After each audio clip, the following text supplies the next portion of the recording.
Pues buenas noches, buenas tardes, aquí de la Ciudad de México. ¿De dónde más se conectan? Pónganme aquí en el chat. Bienvenidos todos. Aquí la doctora Ale también está en la Ciudad de México. Ciudad de México, California, muy bien, cruzando fronteras aquí. Qué padre, bienvenida Alicia. Váyanme poniendo aquí en los comentarios de dónde se están conectando. Y pues vamos empezando. Por aquí tenía a la doctora Ale, que ya se me fue. Ya la encontré. Tenemos aquí ya muchos participantes. Gracias, Ale, te voy a poner en primer plano para que te vean todos, que no se nos pierda. Irapuato, Durango, León, Canadá, buenísimo. Bienvenidos todos, pues ya la magia, ¿no? De estar conectados todos ya a un clic de distancia, estamos todos aquí unidos. Y pues bueno, dentro de lo malo es algo que nos ha traído a lo mejor dentro de lo bueno de toda esta parte que estamos viviendo en este año y cacho, ¿no? Que ya llevamos en esta situación tan peculiar de la pandemia. Y pues nada, me da mucho gusto darles la bienvenida, que estén aquí en esta entrevista tan interesante. Por ahí les compartíamos que bueno, esta conferencia salió a raíz de que, pues, mi hijo ya lo habían diagnosticado, con déficit de atención ya hace aproximadamente 4 años. Y pues recientemente han salido muchas alternativas, muchas terapias coadyuvantes al tratamiento tradicional, ¿no? Al tratamiento alópata, y que pues no necesariamente todos los niños o incluso adultos, que no es exclusivo de niños, lo toman, ¿no? Pero bueno, no quiero quitarle las palabras a la doctora Ale Salamanca, también muy bien, aquí estamos todos, buenísimo.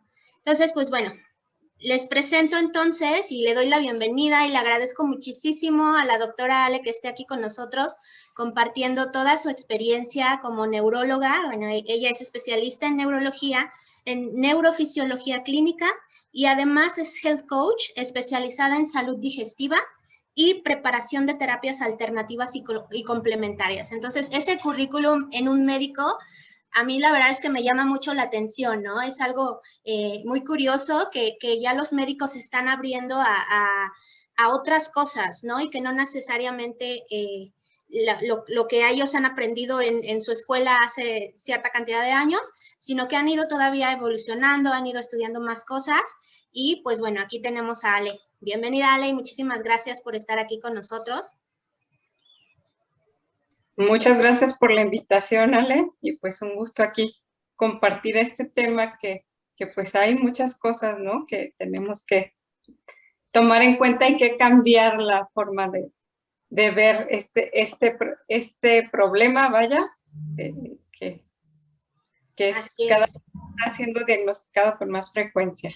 Exacto, y justo con eso quería empezar. O sea, antes pues sabíamos que hay pues el niño que es hiperactivo, ¿no? Que tiene mucha energía, pero ahorita sí ya han pasado, y las cifras de las estadísticas han pasado de una detección o de un diagnóstico que antes se detectaba un 4% de la población, ahora se detecta hasta un 15-20%, ¿no? Es justo lo que dices, se ha venido como que volteando más hacia ver, pues, qué está pasando, ¿no?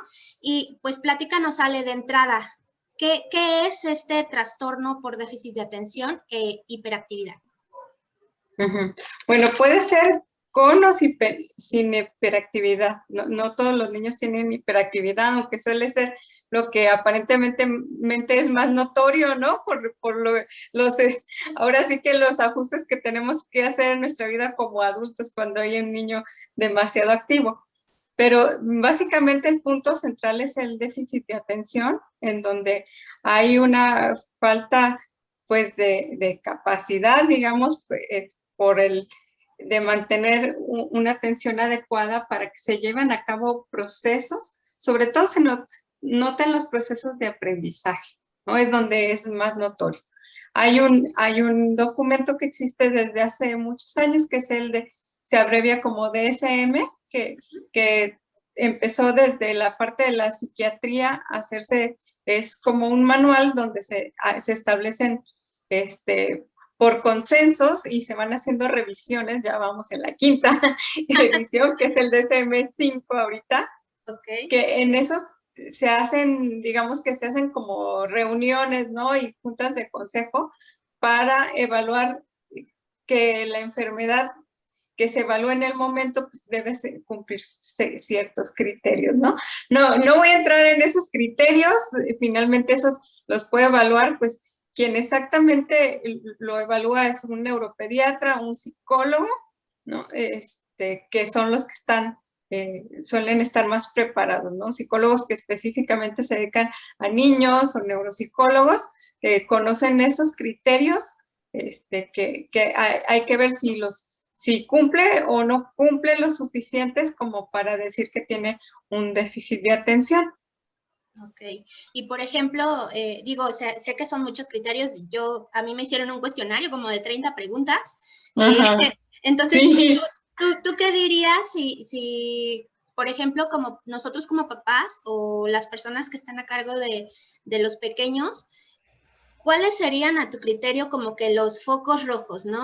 Esos síntomas o esos signos que pueden decir que, ay, bueno, a lo mejor tiene mucha energía y quiere desfogarse, o hay algo por ahí que te está así como que en el foquito rojo, ¿no? ¿Qué sería ese a lo mejor que nos pudiera dar un indicador como de hacer la diferencia para iniciar ese proceso y ahora sí ir con el neuropediatra o el psicólogo a hacer todo ese cuestionario y todas estas estudios y diagnósticos que le hacen?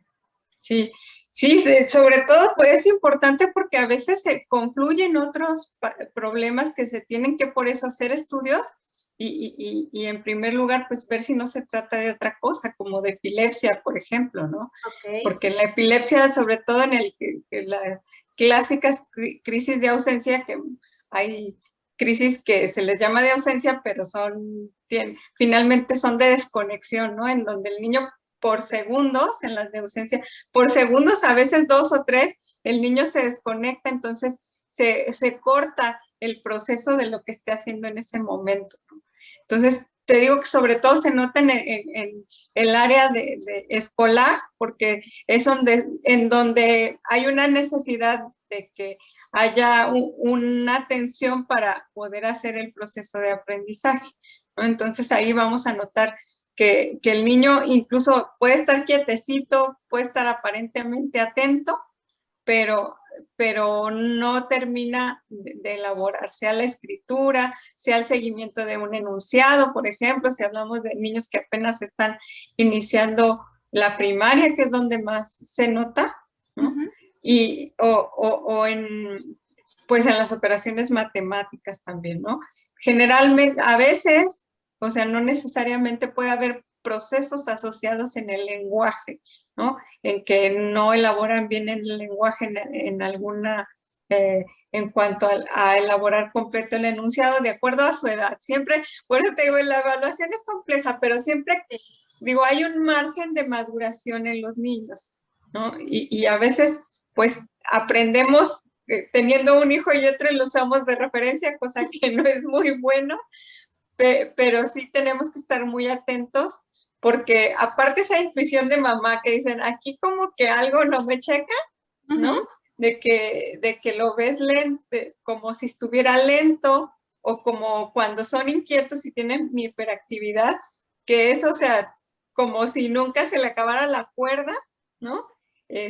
Y a pesar de que le tienes un ambiente tranquilo, pues no se logra tranquilizar.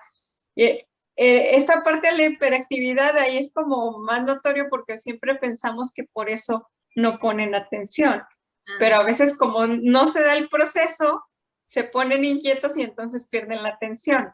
No es que sea el defecto primario, ¿no? En el proceso de atención. Ok, no, pues sí, definitivamente entonces es como todo un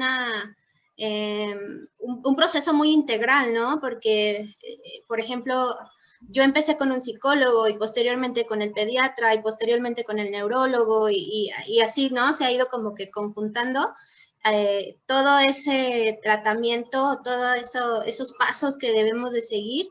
Y bueno, por ejemplo, el tratamiento farmacológico pues no es tampoco para todos, ¿no? No todos los niños lo requieren y tampoco lo es todo, ¿no? Entonces, de acuerdo a todas estas investigaciones recientes que hay por ejemplo, en la página de PubMed, que es la Biblioteca Médica del Gobierno de Estados Unidos, ahorita les voy a poner aquí en el chat la página por si quieren consultar, pues sabemos que hay como un trasfondo, ¿no? O sea, no es nada más darle el medicamento que le va a traer a lo mejor efectos secundarios.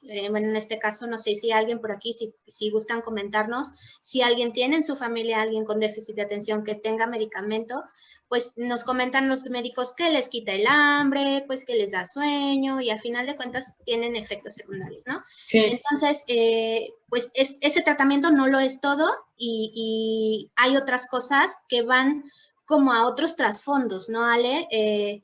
Sí. Cuéntanos estos avances ¿a qué se están dirigiendo? Sí, y bueno, quiero completar un poquito la idea de lo que dices del tratamiento, porque a través de ya los varios años que hay medicamentos que se consideraron en su momento, y era cuando yo estaba precisamente en la residencia que salieron algunos nuevos, y yo tenía aprendizaje muy directo en el área de neuropediatría porque teníamos muchas actividades en conjunto, entonces nosotros salíamos con mucha visión y luego como neuróloga, neurofisióloga, pues me he dedicado mucho también a evaluar cómo está la actividad en los niños y es parte de lo que hay que evaluar, el electroencefalograma.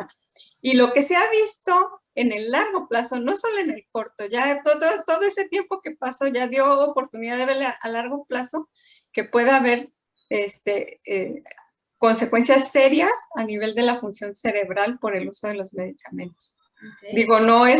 Digo, yo así como cuando lo oí, me acuerdo que en 2012, más o menos, que estaba en un congreso, empezaban a salir ya esas informaciones y sí planteaba cosas, o sea, ¿qué estamos haciendo con los medicamentos? ¿No? Porque estaban viendo mayor incidencia de patología psicótica en los niños, o sea, es algo bastante serio. Claro, ¿no? sí. Y bueno, por ahí hay mi biografía, esas no se las puedo decir directamente porque ya hace varios años, ¿no? Como les digo, me dedico más a esta parte de evaluar en electroencefalograma y la otra parte pues también que ya se ha reconocido lo que es el déficit de atención en adultos, que se le ha llamado como déficit de atención residual, pero pues no es tan residual, ¿verdad? Sí, no. Y pues finalmente, y con el avance de las investigaciones, lo que se ha visto de fondo es que es parte de un proceso inflamatorio crónico. O sea, que muchas veces es la neuroinflamación propia, ¿no? O sea, una inflamación en el cerebro literal y que muchas veces tienen consonancia también un origen inflamatorio en el intestino. ¿no? Que es parte de lo que yo vine cuando empecé a estudiar esto de la salud digestiva, ¿no? Porque pues empecé obviamente yo como neurólogo de adultos y como muy interesada en la parte también de síntomas psiquiátricos, ansiedad, depresión, empiezo a estudiar y me encuentro que lo que es muchos artículos que vienen explicando lo de la microbiota y actualmente en los últimos años ya de neuroinflamación, que tienen ese trasfondo, tanto el déficit de atención como el autismo. Okay. Entonces, y un tantito más la epilepsia, ¿no? Porque la epilepsia sí se comporta un tanto diferente en los niños que en los adultos, ¿no? Okay. Y es más frecuente. Sí, y oye, Ale, pero esta inflamación que comentas es algo que no se siente, ¿no? O sea, no es como la inflamación de que cuando nos pegamos y se nos hace un chipote. No, es para como nada. Inflamación a nivel celular, ¿no? Ajá, sí, y de hecho lo que pasa es hay una serie de fenómenos en las células que corresponden como al tejido, digamos, conectivo, el que está relacionado con el sistema inmune, ¿no? En el cerebro y esas células, pues digamos que se alborotan y empiezan a soltar una serie de sustancias, ¿no? Finalmente están reaccionando a algo, a agentes externos, pero la célula empieza produciendo una serie de sustancias, entre pues lo más importante pues son los radicales libres, ¿no? Que causa un ambiente ahí de un exceso de oxidación que finalmente pues el niño es niño y es aparentemente tiene muy fuertes sus células en cuanto a la capacidad de contrarrestar, pero pues llega el momento en que es excesivo, ¿no? Finalmente ese exceso y esas toxinas pues sí empiezan a dar síntomas. Claro, oye, y pues qué interesante, o sea, y eso realmente pues no es como que nos hagan un estudio de oxidación o de inflamación o así, ¿no? Y lo que mencionas de la microbiota, o sea, la microbiota son todas esas bacterias que tenemos en nuestros intestinos y que tienen funciones neuronales también, ¿no? Tienen funciones están conectadas. Nuestro intestino, de hecho, le llaman por ahí algunos especialistas el segundo cerebro. Ajá, sí. Estas bacterias pues también generan ciertas sustancias que nos ayudan, ¿no? Cuéntanos un poquito de la microbiota, Sí. de estas bacterias buenas que tenemos Sí. adentro. Sí, pues como dijiste, tenemos una serie de bichos que no solo son bacterias, hay virus, parásitos, hongos y unas que están entre los virus y las bacterias que se llaman arqueas, pero las principales, digamos que sí son las bacterias que pues estando en balance todo marcha bien, ¿no? En nuestra digestión, nuestra inmunidad, porque, o sea, aparte de que hay una fuente importante de lo que son las sustancias que se comunica el sistema nervioso, sea cual sea, que se llaman neurotransmisores, también está el 70% del sistema inmunológico. Y no es que esté ahí, sino que, y eso siempre lo hemos sabido, desde hace mucho se sabe, que hay como unas bases, ¿no? Ahí como si fueran las bases militares en el intestino, que son unas plaquitas donde se condensan estas células de defensa, pero es como que si llegan y salen, ¿no? O sea, como si tomaran turno y les toca ir a otro lado. Entonces, ahí se lleva la información de autoinmunidad y la información inflamatoria. Y aparte ellas producen el lenguaje que tiene el sistema inmune o uno de los lenguajes porque es tiene muchas formas de comunicarse el sistema inmune, pero uno de los lenguajes más importantes se llaman interleucinas, que son unas, digamos, es el aviso, hay unas que dicen inflama, inflama, inflama, reacciona porque aquí nos están atacando o estamos siendo agredidos, entonces lo que haces para defenderte es como así como extender las armas y lo que haces es inflamar, ¿no? Un alboroto. Y las otras como que dicen ya todo tranquilo, ¿no? Que son las interleucinas antiinflamatorias. Entonces, ahí hay un despliegue de las interleucinas inflamatorias por los mensajes que está recibiendo el intestino. Entonces, es doble la acción, ¿no? Ahí en el intestino y aparte las propias bacterias que están cuando están en desproporción, en exceso o en carencia, ¿verdad? También, finalmente, sueltan algunas sustancias, sobre todo las poblaciones que son nocivas en exceso, que vienen directamente a inflamar la barrera que hay entre la sangre y el cerebro, que hay una barrera de protección, pues se la pasan, ¿no? O sea, ahí sí, es como si ya hubieran dicho aquí tenemos el código para pasar. Ajá. Y se meten a donde no deben estar, ¿no? Entonces, eso todo, o sea, como ven, todo eso es un mundo de cosas y esas sustancias, ¿no? Que son como tipo, bueno, químicamente se llaman lipopolisacáridos, ¿no? Finalmente es importante porque están inflamando la célula dentro. Entonces, desencadenan todos estos procesos que decimos de la inflamación, el metabolismo anormal y desgastan, pues ahora sí que toda la defensa que tiene la célula para manejarse normalmente. Wow, pues no sé si alguien aquí, bueno, nos están comentando aquí en el chat de sus pequeños con algunos que ya toman algún medicamento, etcétera. Coméntenos aquí en el chat si a alguien le han mandado a lo mejor algún probiótico, que digo, algo como para tener una salud intestinal buena, ¿no?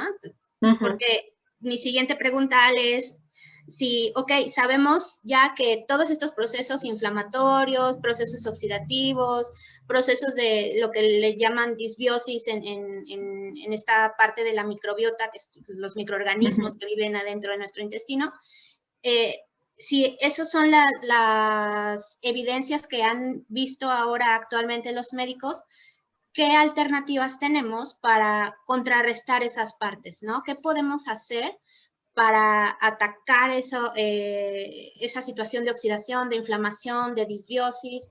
¿Qué podemos hacer? Pues se ha estudiado también a partir de lo que se ha observado en los adultos, ¿no? Porque también, o sea, este proceso ya está bastante estudiado como trasfondo de enfermedades neurodegenerativas, ¿no? Como Alzheimer y la enfermedad de Parkinson. Entonces, lo que se ha visto es que finalmente, o sea, lo que ayuda a ir amortiguando esos procesos son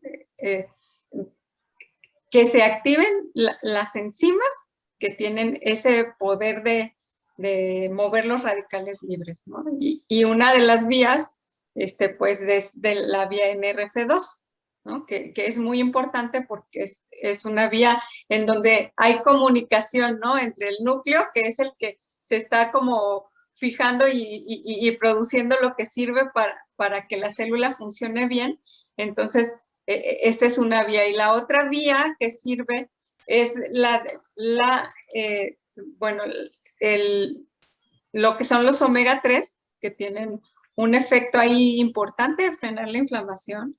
Entonces, también es otra de las vías principales.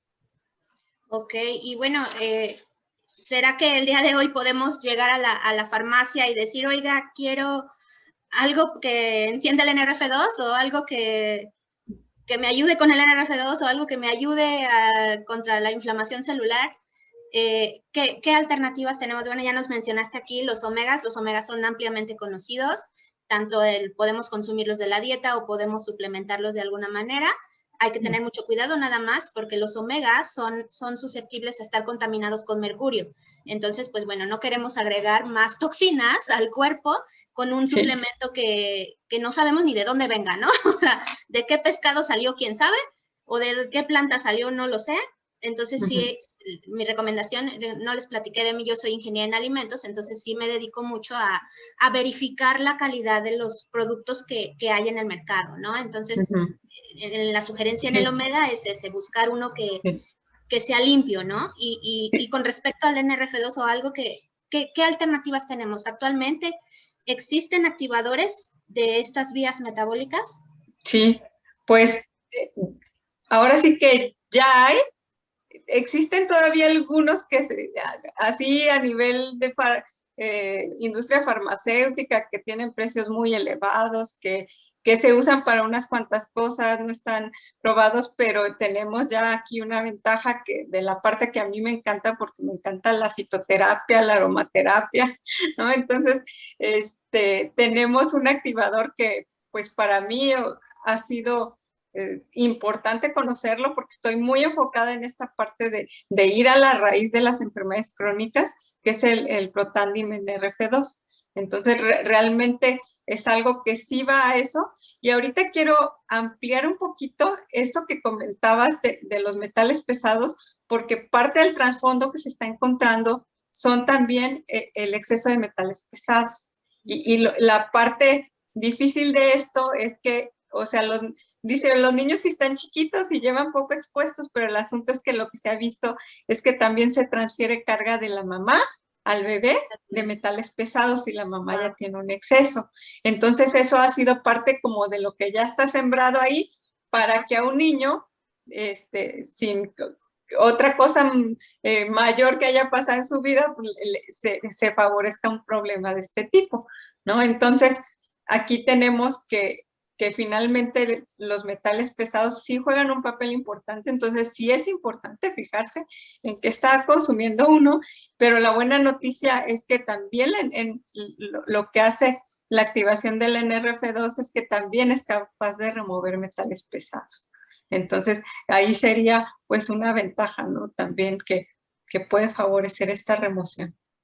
Claro, y platícanos un poquito así como a grandes rasgos, ¿qué es esto del NRF2? Porque a lo mejor aquí la gente que nos acompaña, pues le suena como en chino, ¿no? ¿Qué es esas siglas qué significan o qué hacen en el cuerpo? ¿De dónde salieron? Sí, No yo sé. dije, les digo lo de las siglas, pero está un poco... Sí, no, o sea, no importa que no nos digas las de las siglas, nada sí, más platícanos qué es. exacto, es un nombre larguito, ¿no? Entonces, por eso está sintetizado, entonces lo mejor es aprenderse como NRF2 y tomar lo que es un factor, vamos a llamarle así, factor que es celular, o sea, está dentro de la célula y viene a comunicar lo que es los procesos que están adentro de la célula, que es como una fabriquita, ¿verdad? Que la célula que tiene como diferentes departamentos, tú como ingeniera esto lo has de entender perfecto, y finalmente se comunica con el núcleo, que es así como donde se gestiona todo, ¿no? Y donde se tiene guardada la información, que es el ADN. Y esto hace de supervisar y ver la necesidad de que en la célula se estén dando los procesos adecuadamente y digamos que con limpieza, ¿no? Entonces, si no hay una buena limpieza, se activan enzimas y enzimas y enzimas. O sea, básicamente, y las más conocidas, la superóxido bismutasa, ¿verdad? Y la catalasa, y hay otras peroxidasas, hay unas del NAD, o sea, la verdad es que la lista es larga y realmente sí tiene que ver así como decir, aviso acá y vengo acá y le digo que haga más porque se necesita y vamos a sacar esto que no debe estar aquí, ¿no? Entonces, porque realmente, o sea, un proceso de oxidación es normal, ¿no? Porque todos pues respiramos y hacer cualquier proceso metabólico, ¿no? Tiene su porción residual, que es la oxidación. Entonces, hay un equilibrio, sobre todo cuando hablamos de niños, suponemos que hay un equilibrio porque estas enzimas suelen funcionar bien, ¿no? O suelen ser suficientes en su nivel genéticamente programado. Pero aquí hablamos que ya se rompieron cosas y ya hay un exceso y quién sabe, igual hay un defecto en la fabricación también de estas mismas, porque realmente hay cosas que todavía se siguen estudiando y no terminamos de saber, pero al menos lo que sí sabemos y ya está muy estudiado y medido con estudios es la importante activación enzimática que realiza esta proteína, ¿no? Y como dijimos, o sea, es algo que está propio. Y en especial, por ejemplo, los activadores lo que hacen es hacer que esa funcione más, ¿no? No es como los antioxidantes que vienen y como que decir, ay, o sea, es como si, no sé, si estuviera sucio un lugar, ¿no? Que si tuviéramos que limpiar un gran salón y vienen muchos con sus escobitas, ¿no? A ayudarnos, pero un rato, que son cuando tomamos un antioxidante externo, a que si adentro, pues ya agarró corriente y ya funcionó la barredora y entonces va a abarcar pues una buena parte de un salón, ¿no? No es... Wow, no, pues sí, entonces este NRF2 es como el que manda el mensaje de, oye, aquí está sucio, limpia. Oye, aquí hay toxinas, limpia. Oye, aquí hay inflamación, redúcela.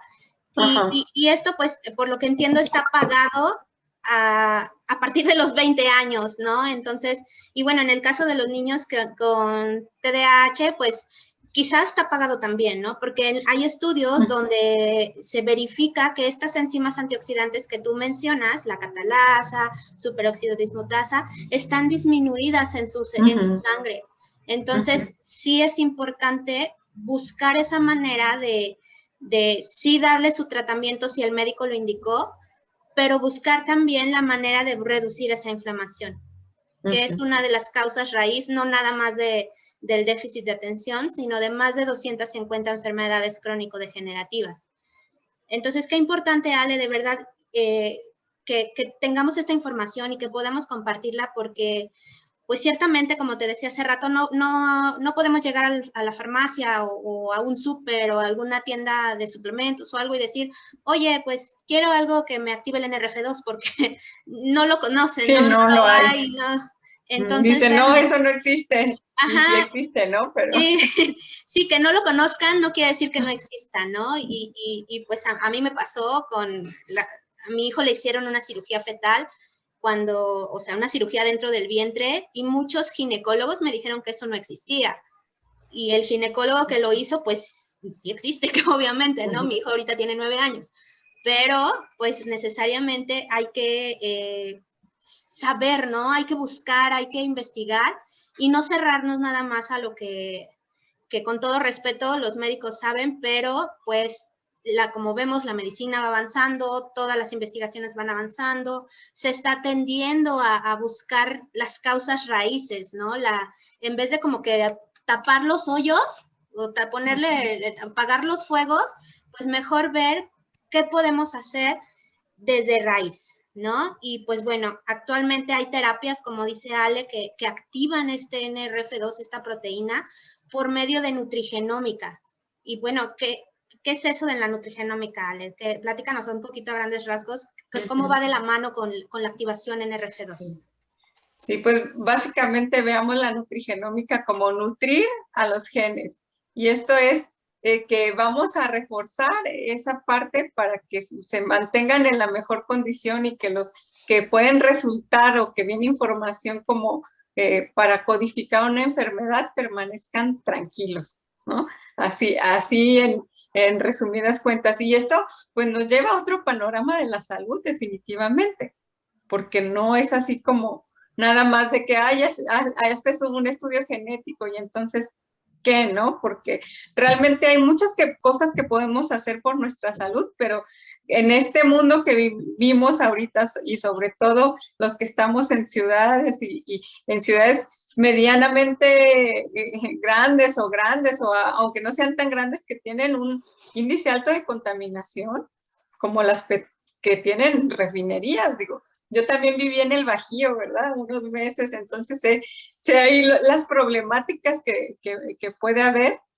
y realmente, o sea, no es suficiente lo que el mismo cuerpo está haciendo. Necesitamos apoyarlo muchas veces. Y la verdad es que, o sea, esta alternativa de hacerlo con algo que viene de extractos naturales para mí es lo máximo porque digo, no es que sea antisintética y me haya volteado completamente a la medicina alópata, pero digo, yo misma he hecho transformaciones desde hace ya varios años y veo las diferencias de irse a moléculas más semejantes a las del cuerpo y que también energéticamente, si quieren, me acompañen en este aspecto, pues funcionan distinto, ¿no? Porque no es algo que viene como fabricado, sino es algo que se toma de la planta, ¿no? Entonces sí es algo, pues que Sí, nos pues da muchas ventajas, ¿no? Finalmente. así es. Sí, y pues como bien dices, digo, no es como que negar todo lo que tenemos ya de años anteriores, de que ya tiene una base, sino qué más podemos sumar para mejorar todo este tratamiento, ¿no? Entonces hablamos de la nutrigenómica, hablamos de la activación NRF2, hablamos de probióticos para que tenemos este balance de bacterias y de microorganismos que pues no somos estériles, ¿no? Ahorita el virus muy famoso, ¿no? Pero nuestro cuerpo no es estéril. Tenemos virus, bacterias, levaduras, hongos en la piel, en los ojos, en los oídos, en el intestino, o sea, por todo nuestro cuerpo, ¿no? Entonces también tiene que haber como un balance y también tienen funciones defensoras, ¿no? De que Sí, es muy importante. secundarias. Sí, o sea, han sido parte de lo que nos ha mantenido con vida y que nos ha hecho evolucionar, definitivamente. O sea, no querramos quitárnoslo, ¿no? Porque yo también en eso soy con toda esta conductas que tenemos ahorita de querer quitar todos los bichos, bueno, para mí es preocupante. Entonces, sí es llegar finalmente a un balance con ellos y a veces, o sea, también hay que pasar como en un proceso de limpieza del exceso de los malos y a sembrar buenos, ¿no? Para que se puedan mejorar las condiciones del cuerpo. Y pues aquí en el caso de los niños o de los, incluso pues pues sí, de las personas, porque hay desde niños hasta adultos con déficit de atención, ¿tú qué nos sugerirías como para complementar el tratamiento, si es que están tomando algún tratamiento farmacológico?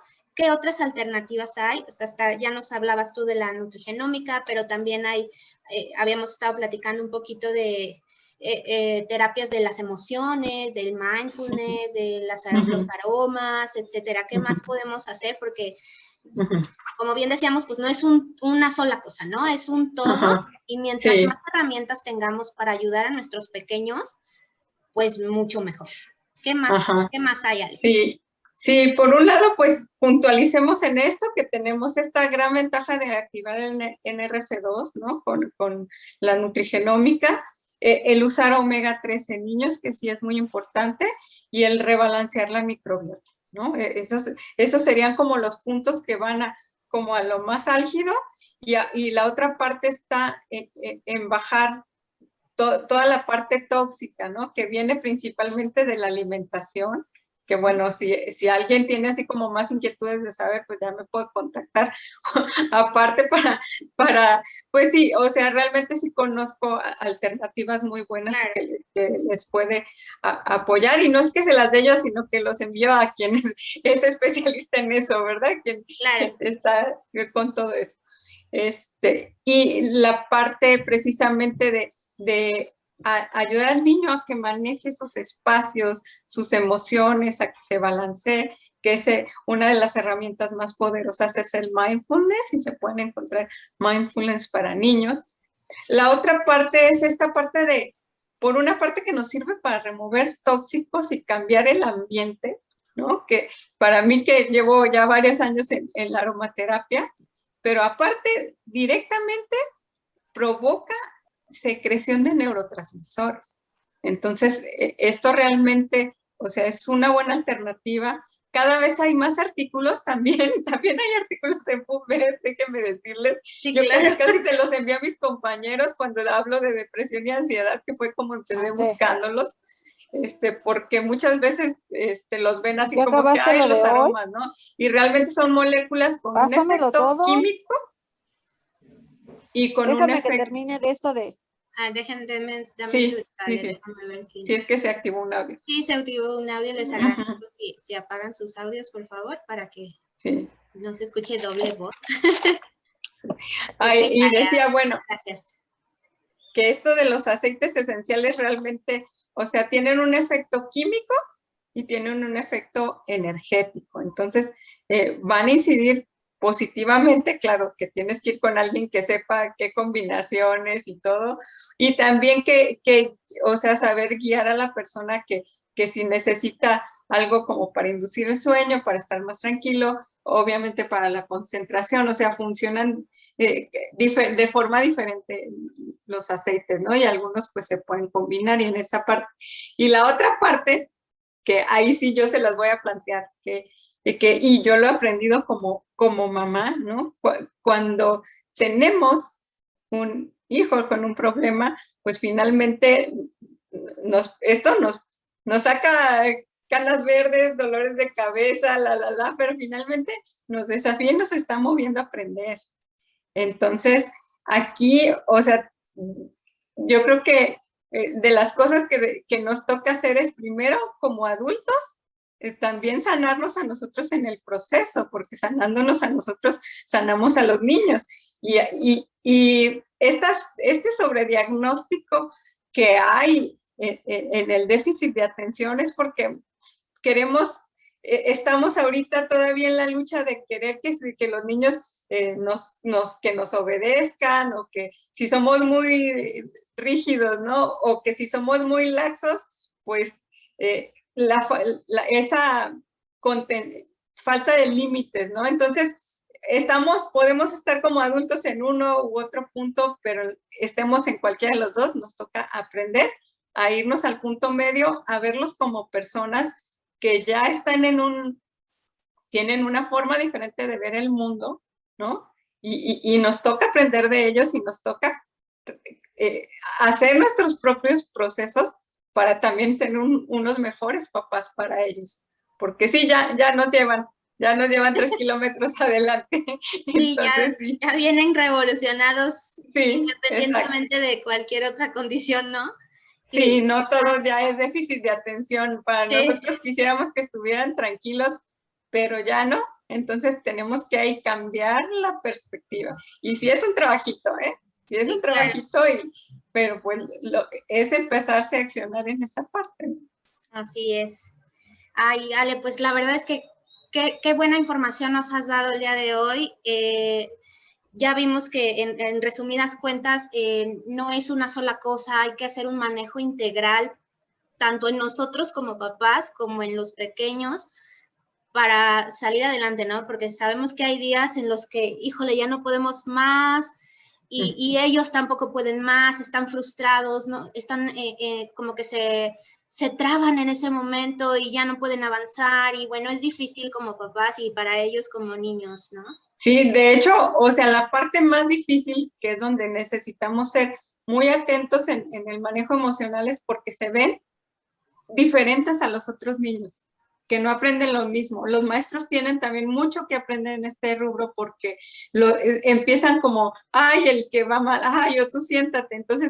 Entonces van siendo señalados y la autoestima va disminuyendo. Entonces sí es algo, o yo creo que es el mayor foco rojo como papás, que veas a tu niño que se siente menos que los otros, que no se siente capaz, que lo ves retraído, que no quiere jugar con los niños, o que los niños no quieren jugar con él porque es bien tremendo y nadie prefieren apartarse, porque también pasa y lo he visto hasta en mi hijo, porque digo, mi hijo no lo he diagnosticado porque finalmente yo sé que tiene una disbiosis y yo sé que tengo que llevar unos cuidados especiales con él y lo conozco, ¿no? Yo también lo he vivido en esa parte y he vivido una vez que me dijeron, ¿dónde estaban los dulces de la fiesta? Y yo dije, ay, allí estaban, y yo aquí en el trabajo, y cuando llego, dije, oh, por Dios, descontrol como 15 días por haber comido dulces, que la mamá se los tenía escondidos, y a mí me preguntó la hermana y nunca les dije las precauciones que tenían que tomar, ¿no? Sí, entonces, claro. La parte que nos tiene que hacer pensar seriamente es eso, ¿no? O sea, todas las consecuencias de que los niños, o sea, estén señalados por su conducta o por su falta de atención. Ay, claro que sí. Pues sí, ¿no? Porque triste y pues ver a nuestros hijos que estén pasando por toda esa situación, ¿no? Y pues bueno, ya para ir cerrando, Ale, te agradezco muchísimo. Por aquí tenemos algunas preguntas en Facebook. Por favor, si alguien tiene una pregunta, igual comente. Nos pregunta Laura Yáñez y en qué situación se recomienda el tratamiento farmacológico en niños y en adultos. Pues ahora sí que cuando hay una disfunción importante es cuando se recomienda, ¿no? Cuando no se puede controlar la conducta, hay mucha impulsividad, ¿no? Y es que particularmente, o sea, y yo lo llegué a ver en conjunto con compañeros neuropediatras, que hay niños que realmente, o sea, es una actividad excesiva y entonces sí, químicamente hay que poner un freno. Pero así que mucho ojo, o sea, estamos en tiempo de transformación en donde, digo, y yo en lo personal que he hablado con compañeros y luego empiezo a tocar estos temas, o sea, empiezan con resistencias y hay barreras, entonces yo como mamá, o sea, sería como muy prudente en hacer caso a un médico. Digo, sí conozco pediatras que están en esta parte, ¿no? Neuropediatras, de hecho, allá también en el Bajío, que ya ven un poquito más ampliado esto, que hay que hacer acciones sobre alimentación, sobre el ambiente. En mucho, pues sí se hace en conjunto con el psicólogo, que ahí sería como una gran ventaja siempre hacer un tratamiento en conjunto médico y psicólogo, y pues esta parte de la alimentación que les digo, porque y mantenernos bien atentos a cómo están nuestros hijos, ¿no? Porque yo sé que es difícil ir contra todavía somos como mucha figura de autoridad los médicos, ¿no? Entonces, y es difícil ir en contra de eso, pero digo, yo no sé, yo no soy neuropediatra, yo aquí les venía a poner las pautas porque, digo, yo lo he vivido como mamá, Ale lo he vivido también. O sea, yo no he llevado a mi hijo al neuropediatra porque finalmente, pues, o sea, yo tengo ya una base para estar llevando la situación, pero sí me tocó que a la hora de la escuela y que veían que aunque estemos por videollamada, ¿no? En meeting, no, dicen, es que no está poniendo atención, es que se pone inquieto. Pues sí, o sea, le pasa episódicamente cuando tiene estas condiciones y no sé qué. Entonces, para que me entiendan a mí, ¿por qué no tienen tratamiento? Pues tampoco está tan fácil, ¿no? Entonces, sí las invito pues a que lean más, a que se documenten más de esto que les hablamos, que es en NRF2. Hay artículos ya que lo mencionan como coadyuvante, que ahora sí que afilen sin tisión. Yo soy de las que promueven que se tiene que afilarlo en tisión como personas a uno mismo para la salud y como mamás hacia nuestros hijos, ¿no? Porque somos las primeras en conocerlos. Si hay una conducta excesiva, pues sí, hay a lo mejor que tomar esas alternativas, aunque sea, o sea, y tomémoslo como temporales en cuanto a que se vayan resolviendo las condiciones del ambiente, ¿no? Y la otra parte es también,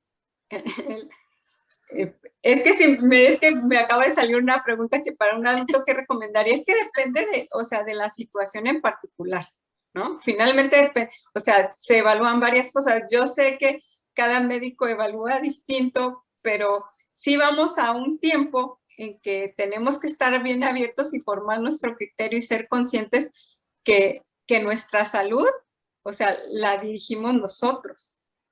O sea, los médicos nada más estamos ahí para dar nuestra opinión desde nuestra experiencia y conocimiento, pero cada quien conoce su cuerpo, cada quien ve las reacciones y cada quien nota la diferencia cuando entra a una dieta sin gluten, sin lácteos y sin azúcar, ¿no? Que es lo básico para esto, y puede ver la diferencia de un antes y un después cuando hace los cambios. Y a veces nada más se necesita, o sea, hacer esa desintoxicación, y a veces se necesita temporalmente el apoyo químico para el cuerpo para que funcionemos lo mejor posible en este mundo sin meternos con tantos problemas. Sí. Y pues habrá casos más severos, pero siempre es prudente una evaluación de un médico porque no sabemos si es otra situación, por ejemplo, como una epilepsia que requiere algunas pues cosas en especial, ¿no? Claro. Sí, y pues en resumen, que aquí nos preguntan que qué recomiendan. Estas terapias nutrigenómicas, bueno, ya existe actualmente a nivel mundial la empresa líder en nutrigenómica que tiene terapias activadoras de NRF2. Tiene además, pues también maneja omegas, también maneja probióticos, que son pues justo de lo que hablábamos aquí, ¿no? Entonces, yo les recomendaría que se acerquen a la persona que las invitó a esta charla para que les pueda decir cómo pueden acceder a estas terapias, ¿no?